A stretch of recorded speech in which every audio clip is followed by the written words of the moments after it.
Hi everyone, welcome to another Did You Know Thursday with me, Debbie from Stebbington. Today I'm going to show you how to link a Google Sheet to another Google Sheet within that workbook. Really simple, let's do it. So on this Google Sheet I have all of my customers' details, and down the bottom I've got a tab for each customer. So all we need to do is we right click on Insert Link, go to your sheet and named ranges, find the correct sheet that you want it to go to, and that's it. Now, when you click on this and click on the highlighted bit, it takes you straight there. A little added bonus is I always put one in there to take you back to the front sheet, because if you're miles down the other way, you're not going to find it.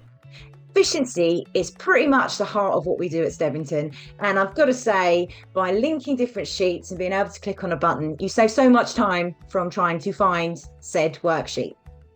And that's it from me. Have a great weekend, and we'll see you next week.